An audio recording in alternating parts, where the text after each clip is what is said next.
Olá! Vai começar mais um episódio do podcast Papo de Veterinária. Eu sou Thaís Rocha e uma vez por semana eu converso com profissionais da medicina veterinária sobre trajetória e escolhas que moldaram sua carreira.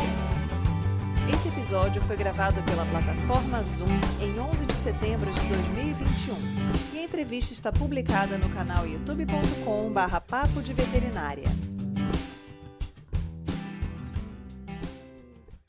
No papo de hoje, eu converso com Betânia Monteiro, médica veterinária graduada na Universidade Federal de Viçosa, com residência, mestrado, doutorado e pós-doutorado na mesma instituição. Ela nos conta sobre a medicina veterinária regenerativa, também conhecida como terapia de células-tronco, e como ela ingressou nessa especialidade. Ela compartilha ainda as experiências que obteve ao buscar conhecimentos complementares aos da sua área de atuação, em cirurgia ortopédica veterinária, e como os novos estudos somaram à sua bagagem. Vem com a gente! Muito bem-vinda, Betânia. Obrigada pela sua participação. Eu que agradeço, obrigado o convite. A gente já tinha jogado a ideia, a semente algum tempo atrás e agora chegou o meu momento. Betânia, como foi essa sua trajetória ao longo da graduação para escolher atuar na área de cirurgia, né? Você sempre teve a intenção de trabalhar nessa área ou foi te encantando aí ao longo desse início de curso? Não, muito pelo contrário. Eu entrei na veterinária muito sem saber o que eu queria fazer da minha vida. Eu já tinha passado por um outro curso no início, que eu não tinha gostado, e aí surgiu a Universidade Federal de Viçosa na minha vida. E aí eu resolvi fazer matrícula por curiosidade, porque até então eu não sabia o que eu queria fazer, né? É o mal das pessoas quando tem 18, 17, 18 anos e precisa decidir uma carreira sem ter essa noção do que vai ser no futuro. E aí, quando eu entrei no meu curso, mais ou menos umas 2, 3 semanas, estourou uma greve. Eu peguei uma geração que a gente tinha greve todos os anos, eram aquelas greves muito longas. E aí eu pensei assim, poxa, se eu for embora para casa agora, eu acho que eu não vou voltar, porque não deu tempo nem de eu conhecer. E aí eu tive a oportunidade de fazer amizade e acompanhar duas residentes na época que eu estava estudando. Uma era residente do setor de grandes animais, doutora Gabriela Guenca, que hoje é uma médica veterinária muito conhecida, porque ela trabalha com biomecânica de cavalos, e eu aprendi muito com ela. Na época, ela fazia algumas provas de enduro equestre, e eu tive a oportunidade de acompanhá-la nessas provas, e eu achava essa parte da fisiologia muito incrível. E eu tive a oportunidade também, porque eu fiz amizade e a gente tinha muitos interesses além da veterinária, com uma outra médica veterinária que estava fazendo residência no setor de cirurgia de pequenos, doutora Giovana Patrícia, que hoje é uma médica que atua em Maceió, com uma clínica, e ela inclusive já foi professora. Então, nesse momento que eu estava muito perdida e sem saber o que eu ia ser, né, o que eu queria, eu tive a oportunidade de fazer estágio com a doutora Gabriela na clínica de grandes e com a doutora Giovana na cirurgia de pequenos. E a cada dia que a gente ia conversando e que eu ia, por ter facilidade com a língua inglesa, e eu conseguia ajudá-las nas leituras de trabalho, então eu não conseguia entender o que o trabalho estava dizendo cientificamente, tecnicamente, mas eu conseguia ler o trabalho em inglês, então junto com elas eu ia aprendendo muita coisa e eu fui achando o mundo incrível, assim, o mundo da veterinária, né? Não é só aquela referência que eu tinha, às vezes, do cara que trabalhava num balcão de uma casa agropecuária, de um veterinário que estava montando uma clínica pequenininha na minha cidade, porque eu vim de uma cidade pequena. Então, eu fui descobrindo o mundo além da veterinária, assim, que a gente imaginava. E é bem bacana porque a cirurgia ela tem uma questão muito relacionada à prática. Então, às vezes, o aluno ele fica muito na expectativa de o dia que ele vai poder botar a mão e fazer uma cirurgia, né? E ter essa prática aí. E a gente sabe que exige todo um conhecimento de base ali que muitas vezes a pessoa tem aquela expectativa já muito desde o início, mas ela ainda não tem um preparo técnico, né, para chegar nessa etapa de colocar a mão no animal vivo. Como é que foi para você essa questão de começar a prática propriamente dita, né? Foi na residência ou antes disso você já começou a ter essa oportunidade? A minha primeira prática de cirurgia foi o fato de eu ter sido monitor de anatomia. Então as aulas voltaram, aí no final do meu primeiro ano, abriu seleção para anatomia e eu me inscrevi, passei e fui monitor de anatomia. E eu fui monitor de anatomia do segundo até o meu último ano do curso. E lá eu tinha a possibilidade de fazer as dissecações, de estar sempre estudando, né, músculos, ossos, as vísceras, né? E eu aprendi a cirurgia muitas vezes olhando o colega mais velho. Lá em Viçosa, a gente só poderia se inscrever efetivamente para o estágio da cirurgia depois que a gente tivesse passado pela disciplina, justamente porque era muito concorrido e eles tinham que priorizar os colegas mais velhos do curso. Então, para a gente fazer a prática, a gente tinha que ter feito a disciplina. Então, a gente podia assistir às cirurgias.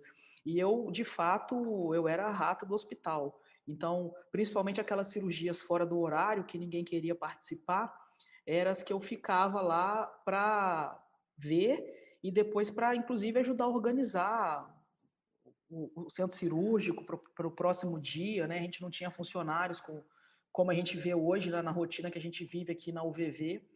Então, assim, eu aprendi muita cirurgia olhando. E olha que na época não tinha a facilidade do YouTube, né? Então a gente tinha que recorrer a livros e as experiências dos mais velhos, né, da turma. E aí, assim, tinha aquela vontade de pegar e fazer. E aí a gente, quando teve a oportunidade, né, de chegar na disciplina, a gente aproveitava o máximo mesmo. E sem esquecer dos preceitos, né, que a cirurgia começa na incisão, então, sabendo fazer uma incisão bem feita, treinando a manipulação dos instrumentos antes, né, sem mesmo o paciente, treinando as ligaduras, treinando as suturas nos panos e em qualquer lugar que desce, até o momento que a gente pôde realmente ter o contato com o animal. Eu também gostaria de falar que, como era uma outra época, a gente tinha acesso aos animais de CCZ, aos animais que tinham que ser anestesiados por conta de leishmaniose e algumas outras doenças, que era muito comum na universidade. E aí, antes que esses animais, né, eles fossem devidamente destinados ao destino lá final, que era muitas vezes cremação, a gente também podia, a gente tinha, durante a disciplina de necrópsia, a gente podia, finalizando as aulas de necrópsia, a gente podia treinar suturas, então a gente otimizava o nosso tempo em todos os momentos que era possível. É bem bacana, porque essa sua experiência na área de anatomia também, né, o fato de você ter essa vivência e esse acompanhamento, a gente sabe o quanto é difícil o aluno chegar na disciplina, né, e lembrar da anatomia, porque a anatomia é dada no início do curso e os alunos que não têm essa vivência, né, essa prática, essa recordação constante, eles chegam com bastante dificuldade de lembrarem os nomes das estruturas, né, as relações entre uma e outra. E a parte de ortopedia, ela é uma das sub-áreas da cirurgia, né, e os cirurgiões, de maneira geral, eles acabam afunilando um pouco para algumas áreas específicas. Como eu estava sempre acompanhando essa amiga minha que era residente, né, e ela já tinha um orientador, que eu até então eu não entendia o que significava, eu comecei a de longe, né, acompanhá-lo também sempre que possível. Era uma relação totalmente diferente, né? A gente não tinha um WhatsApp, a gente não tinha telefone, a gente tinha que bater na porta e esperar ele falar que a gente poderia entrar. E o meu orientador, que depois tornou meu orientador, né? Ele era ortopedista e eu achava sempre, apesar de ser uma cirurgia bruta, suja, né? Serras, furadeiras e martelos e afins, eu sempre achava que ele era muito elegante assim para fazer as técnicas que ele fazia. E assim, a gente como aluno, a gente sempre vai idealizando que o professor também só faz as coisas certas, né? Por vezes ele até fazia algumas coisas que talvez não eram tão certas assim, mas a gente ali querendo fazer e aprender, estava sempre tudo muito certo, né? E aí eu fui me interessando por essa área, porque era realmente uma área que tinha materiais mais elaborados, não era todos os colegas que executavam as técnicas. E aí, durante o meu mestrado e o meu doutorado, eu tive a oportunidade de aprofundar mais aos estudos, né, e acompanhar mais as cirurgias e poder executá-las depois, né, e inclusive a gente aprende muito quando a gente está ensinando alguém, e aí a vida é um constante jogo de ensino, né, então toda vez que você vai ensinar, você está aprendendo, e toda vez que você está aprendendo, você se torna mais apto para estar ensinando alguém. E aí, até hoje, eu estou aí aprendendo um pouco da ortopedia. E a medicina regenerativa, né, quando ela se encaixou aí nesse seu contexto de cirurgiã, né, quando você abriu os olhos para essa área e achou interessante integrar isso à sua prática? O meu orientador, ele tinha uma linha de pesquisa que era com enxertos ósseos. Então, desde o do início dos estudos dele, ele procurava métodos alternativos para aquelas fraturas que eram mais complicadas, que tinham não uniões, ou em região, por exemplo, que faziam defeitos críticos, tipo calvária, né, que não se cicatrizavam de jeito nenhum. Então, ele vinha trabalhando com enxertos ósseos.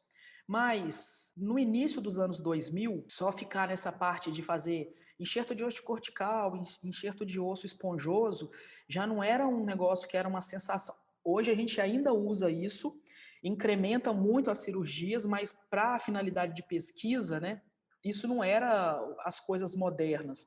Então a gente começou a trabalhar com fatores de crescimento, que o pessoal da odontologia já utilizava alguns. Então, meu primeiro contato foi com a proteína morfogenética óssea, a BMP, fazendo essa osteoincrementação, né, de um processo. E aí a gente começou a trabalhar com um grupo de células que ainda na época não chamava células tronco, chamava células estromais, que a gente sabia que tinha na medula óssea e que elas ainda não eram comprometidas com nada e que podiam potencializar o desenvolvimento de outras células, né? Esse era o conceito que a gente tinha aí no início dos anos 2000. E aí eu ia terminando o meu mestrado, era o curso novo de doutorado na Universidade Federal de Viçosa, e eu tive a oportunidade de fazer aquela transposição de nível, que eu consegui a bolsa. E aí eu falei, vamos começar a trabalhar com esse tipo de células, que a gente estava começando a chamá-las de células tronco, só que assim, a gente não tinha um laboratório montado, a gente não tinha, na verdade, nem conhecimento, né? Porque o meu treinamento até então era com bisturi na mão.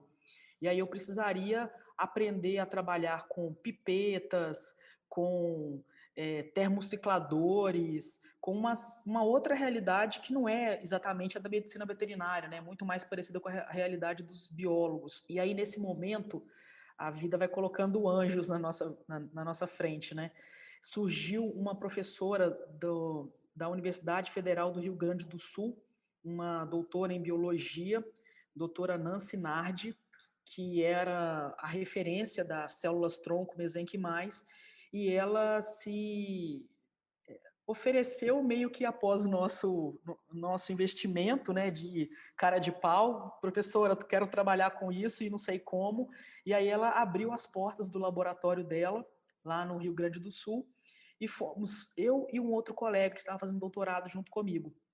Ele na área de dermatologia, e ele queria utilizar essas células para processos, né, principalmente pacientes diabéticos que tinham feridas que não se reparavam também espontaneamente, e eu na área de ortopedia. E a gente foi para Porto Alegre e ficamos lá algum tempo, acho que uns 3 meses, 4 meses, para aprender o básico para a gente poder voltar para Viçosa e tentar montar uma estrutura. Aí, de fato, foi o que a gente fez.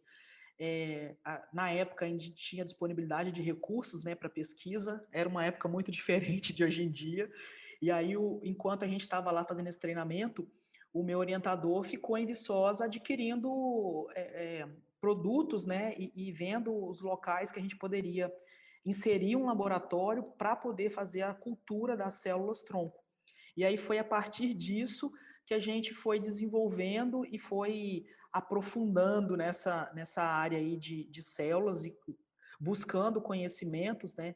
E assim, o mais impressionante é que muitos conceitos e muitas coisas que a gente estudava lá no início do ano 2000, né, 2002, eu fiz o meu doutorado em 2005 até 2009, então quando eu defendi, tinha muitas coisas que já tinham mudado nesse meio do caminho, e de hoje, quando eu olho, né, para esse início, é uma ciência que está em constante evolução. Então, inclusive conceitos, atuação das células, forma como elas incrementam o processo no organismo de cura e reparação, é tudo muito novo, é tudo muito mutável, né? As coisas mudam muito. Essa questão de buscar sempre a informação mais recente com relação a uma área é essencial, né, ainda mais nessa área de medicina regenerativa que vem, né, em destaque já há algum tempo, e algumas pessoas têm aquela concepção mais relacionada à mídia: "Nossa, é um milagre, a célula-tronco você vai botar lá, ela vai operar milagres e vai resolver qualquer problema",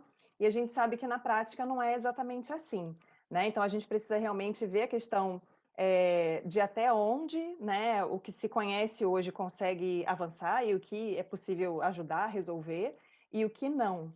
Então, dentro dessa dicotomia que a gente tem, né, entre uma realidade muito de pesquisa e aquilo que já pode ser transposto para uma prática ali diária, em que ponto que está essa questão da medicina regenerativa em termos de atendimento de casos? Já está bem mais avançado isso, né? Eu lembro que quando eu comecei a dar palestras, né, sobre terapia celular, eu colocava uma foto do Superman, que foi vivido por um tempo por aquele ator Christopher Reeve, que ele sofreu um tombo de cavalo e ele parou de andar.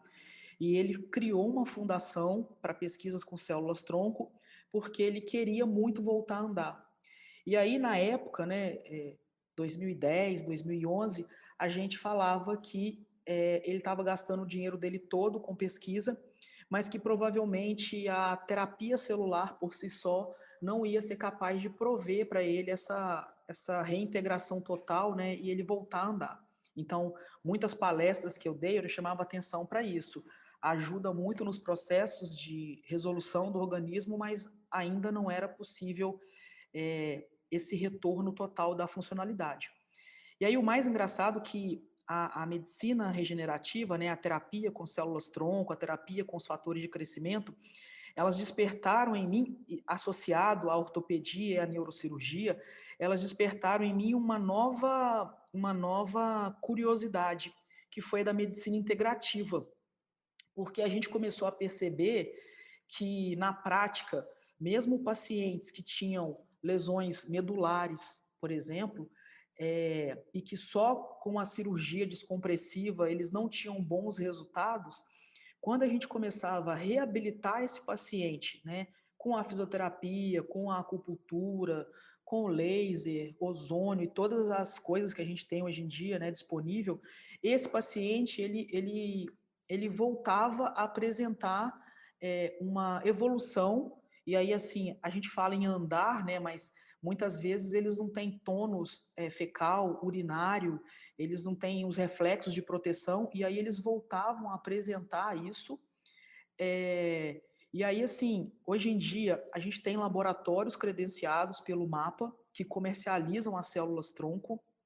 Então, eu acompanho muito o trabalho da doutora Patrícia Maillard, que tem um laboratório em Brasília, mas tem outros, né? Tem vários, que aí a gente consegue comercializar essas células. Quando eu tenho pesquisa vigente, né? Eu também, a gente produz essas células no laboratório de pesquisa, mas para utilizar com a função ali de pesquisa mesmo. Mas os dados obtidos em pesquisas, e a gente já trabalhou com pacientes que tinham sequelas de sinomose, pacientes que tinham lesões renais, pacientes que tinham a doença cognitiva do cão idoso, pacientes com diversas deformidades ósseas e principalmente, né, os paraplégicos, a gente já tem dados, né, tanto de pesquisa e quanto de trabalhos clínicos, que a gente tem uma boa recuperação funcional desses pacientes quando a gente faz associação da terapia com células-tronco e outros trabalhos integrativos que são tão importantes, né, quanto a capacidade que as células têm de estimular o organismo em prol de uma reparação. É bem bacana que, na realidade, existe o espectro das 3 áreas, né. Então tem que ter a cirurgia, em primeiro plano, né, fazendo ali muitas vezes uma intervenção, quando a gente pensa em questões ortopédicas,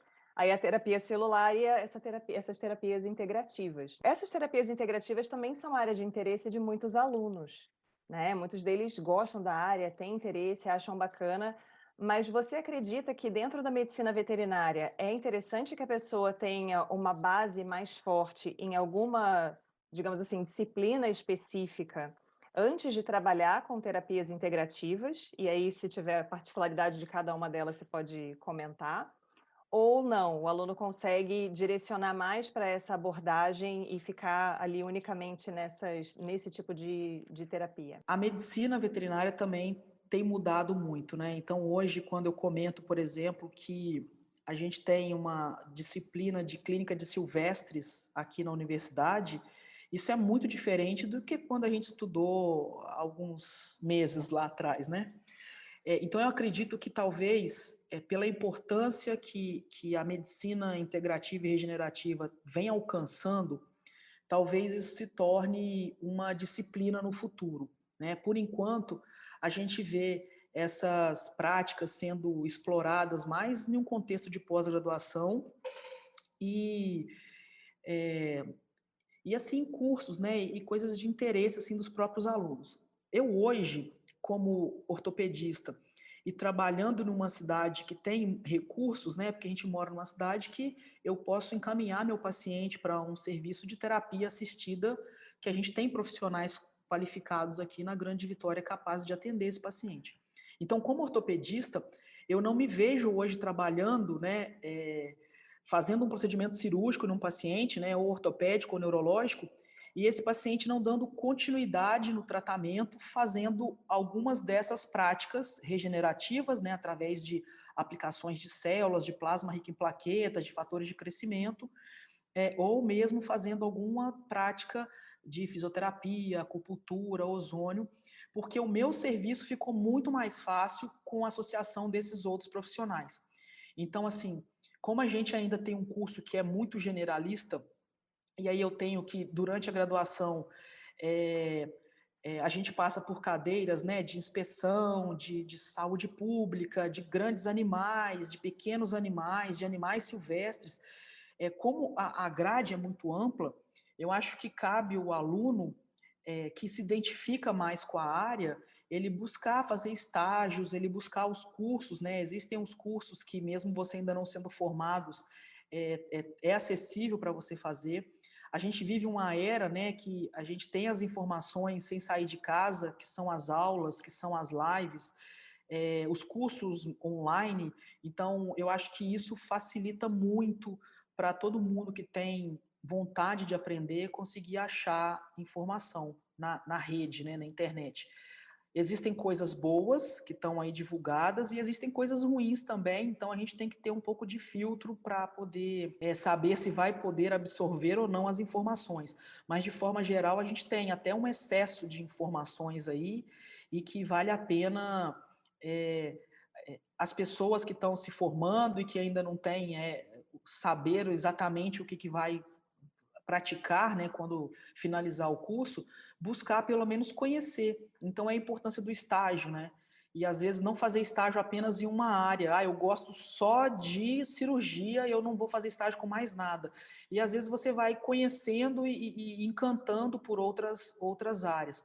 De fato, quando a gente pega essas novas especialidades, e eu não falo só da medicina regenerativa e integrativa, eu falo também, às vezes, da odontologia, eu falo da geriatria. Quando a gente pega essas novas especialidades, a gente ainda tem menos profissionais atuando e um mercado que ainda está carente de pessoas boas, né, e dedicadas para poder atender o público que é cada vez mais exigente, né? De fato está acontecendo um refinamento muito grande na medicina veterinária, então acho que a gente está, principalmente em pequenos animais, né, tendendo a uma abordagem do paciente muito mais próxima da medicina humana do que o que era antigamente, né, que o cachorro é o cachorro, operou, resolveu, não resolveu o solamento, né, hoje em dia existe muito mais recurso e uma diferença do próprio papel do pet dentro daquele núcleo familiar, né, porque antigamente o cachorro era aquele bicho que ficava da porta para fora, né, e hoje ele fica dentro de casa, em cima da cama, então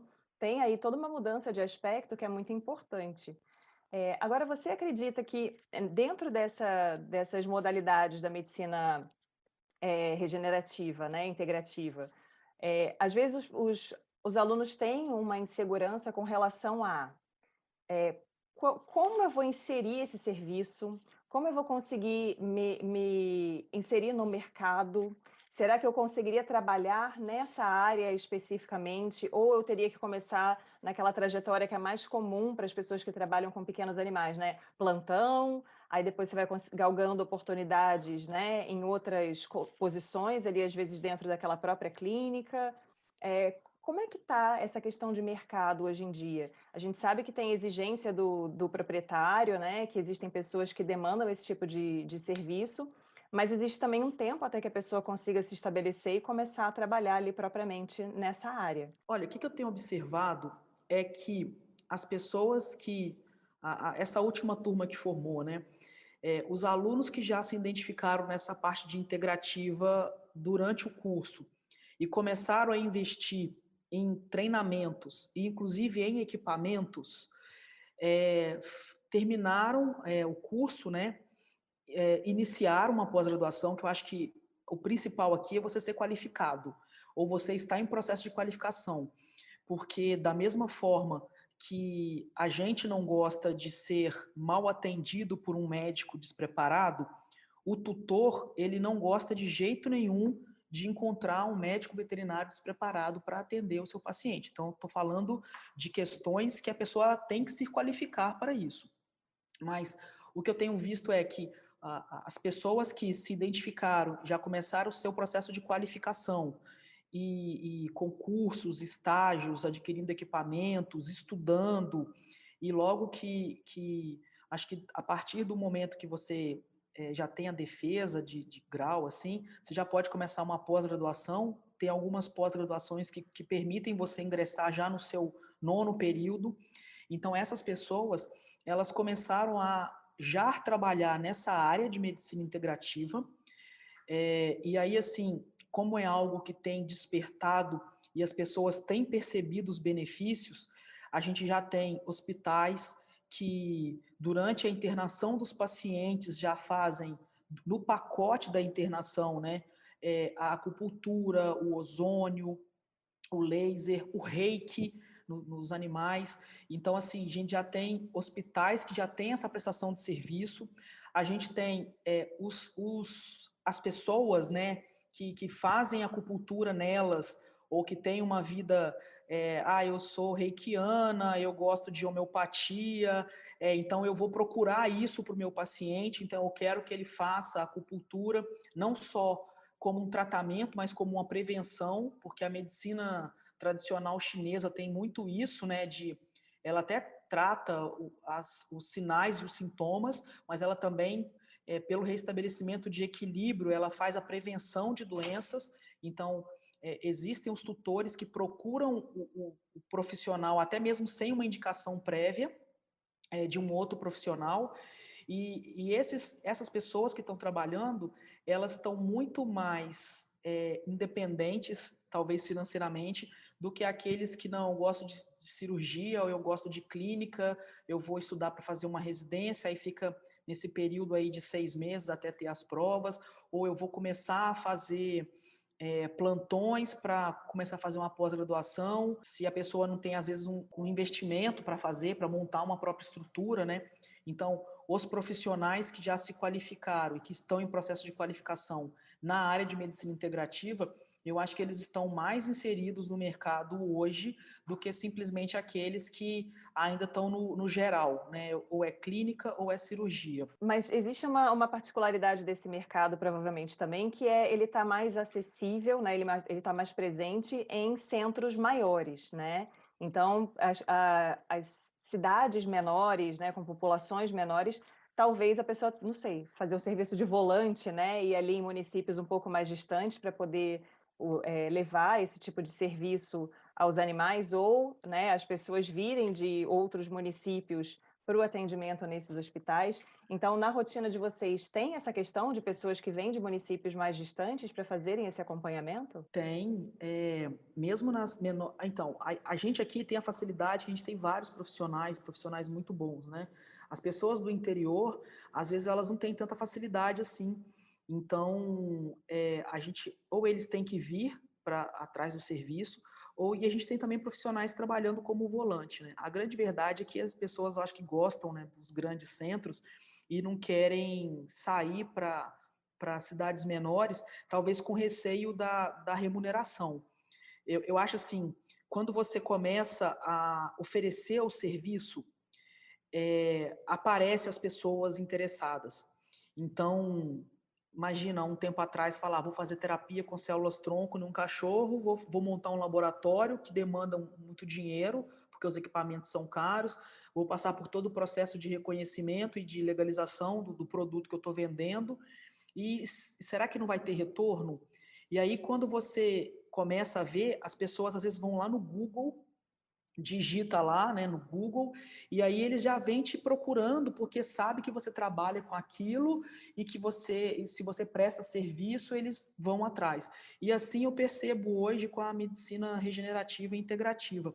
Então, por exemplo, aqui na Grande Vitória, né, eu tenho 2 colegas que eu admiro muito o serviço que eles executam, o doutor Sandro e a doutora Miriam. A Miriam, inclusive, fez a residência dela com equinos, e durante a residência ela começou a fazer uma pós-graduação em fisioterapia. E hoje ela trabalha em algumas cidades do estado, fazendo atendimento, e por vezes eu entro em contato com ela e falo assim: Miriam, pelo amor de Deus, atende um paciente para mim, porque ela não tem horário, porque também demanda o tempo fazendo as viagens. Mas a gente ainda tem grandes regiões do Espírito Santo, né, tipo Cachoeiro, que é uma cidade grande, com poder aquisitivo bom, porque economicamente é uma cidade que conhecida pelas pedras, né, pelos mármores. Lá é uma região ainda que está carente desse tipo de profissional e que muitas vezes os pacientes vêm de lá para ser atendidos aqui, porque não tem um profissional qualificado para prestar esse serviço lá. Então, nessa tendência, né, de procurar atividades que possam agregar nessa questão de saúde animal e, inclusive, gerar um recurso financeiro, né, porque a gente trabalha por amor, mas a gente também tem boleto, então a gente tem que pensar no financeiro. Eu acho que é uma área que pode ainda receber profissionais, né, qualificados e que vão atender a todas as outras áreas da medicina veterinária.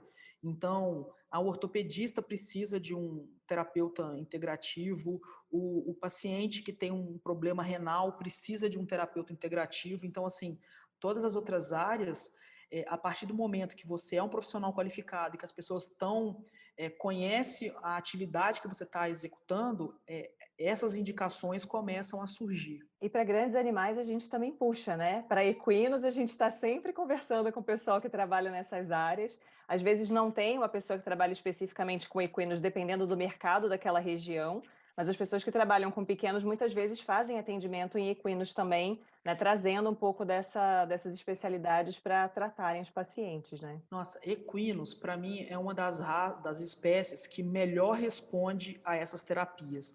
Então, assim, tanto para aquelas lesões, né, tendíneas, ligamentares, que às vezes o animal ele tem que ficar longos períodos de repouso e sem atividade, e a gente faz, por exemplo, a terapia com células-tronco, eles respondem muito bem.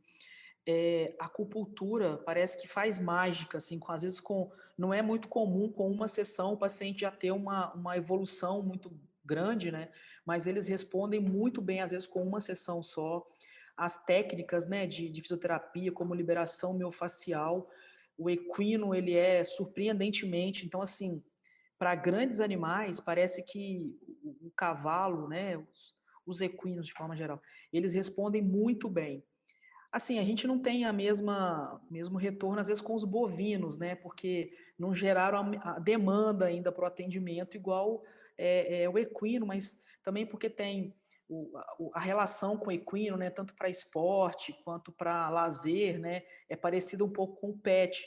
Então, a gente consegue investir nessa qualificação para prestação de serviço e ter esse retorno aí, porque sabe que vão aparecer os pacientes. Em termos de escolha de carreira, né, você veio desenvolvendo aí a sua formação e você se tornou professor e você estava comentando comigo agora há pouco: "Nossa, olhei meu currículo, já orientei mais de 20 pessoas na pós-graduação". O que que você considera que são desafios da atuação docente, né, os desafios e os prazeres, né, da atuação docente, e como você enxerga a sua trajetória, né, desde que você ingressou lá na veterinária sem saber muito bem se era aquilo que você ia querer fazer para o resto da vida, até hoje? Desafio, acho que é o que a gente mais tem no momento, né?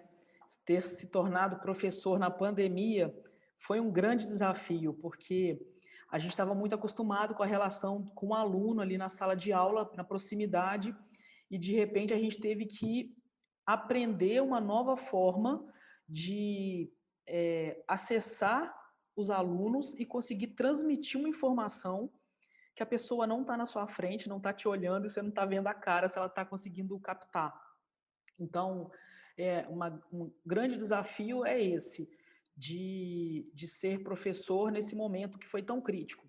O segundo desafio é a quantidade de informações disponível. E uma característica da juventude de hoje, né, que é essa questão da acessibilidade muito rápida. Eles querem aprender o máximo no menor tempo possível, e se você puder filtrar e resumir para eles, é melhor ainda. As gerações, né, eu percebo muita diferença de gerações, então o público que a gente tinha de alunos que eu tive no início é muito diferente do meu público de uns 5 anos atrás, e que é totalmente diferente desse público agora. E aí vem um pouco do comprometimento. Na verdade, a gente acha que é um pouco de descomprometimento, mas é o comprometimento deles, que a geração deles tá acostumada. E provavelmente as novas gerações, né, que estão muito mais aceleradas, a relação professor-aluno vai ser totalmente diferente, né? Acho que a gente tem a cada dia que aprender também a como lecionar, porque os modelos tradicionais provavelmente não vão servir. E como pesquisadora, a grande dificuldade que a gente tem hoje em dia é a falta de recursos.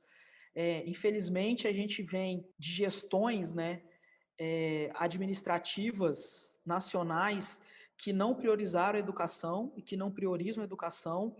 A gente tem aí uns 3 anos, né, sem agências de fomento liberando verbas para pesquisa.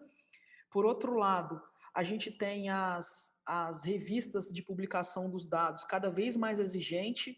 Então, se você faz um trabalho simples, que é o que a gente consegue fazer adequando a nossa realidade, para as grandes revistas não bastam, porque você não fez uma biologia molecular, você não fez um trabalho diferenciado, e aí a gente fica literalmente entre a cruz e a espada, porque a gente tem que fazer, mas não consegue publicar, e eu acho que isso são algumas angústias que a gente vem vivendo aí nesses últimos anos e que, infelizmente, né, nessa era da pandemia, acho que isso piorou e potencializou muito. E o que que você teria para sugerir então, né, para os alunos que estão ou pessoas que eventualmente têm desejo de entrar na medicina veterinária, ou pessoas que já estão no curso, né, pode ser relacionado à sua área especificamente, aliás, às suas áreas, né, que você atua em uma base bem ampla, ou no geral, né, com essa sua experiência docente, questões que você a gente sempre tem conselho para dar, né, a gente sempre tem uma sugestão a fazer, né, uma dica ali: "Gente, estudem", né, a gente começa por aí, é o básico. Eu acho assim, a gente tem que buscar o que a gente gosta. E aí, de vez em quando, surgem umas ideias novas. Então, por exemplo, eu já tinha terminado o doutorado, já tinha terminado um pós-doutorado, já estava trabalhando ali com a parte da ortopedia, com a parte das células-tronco. Aí um dia eu falei assim, nossa, eu preciso fazer alguma coisa diferente para estimular a minha cabeça e abrir os meus horizontes.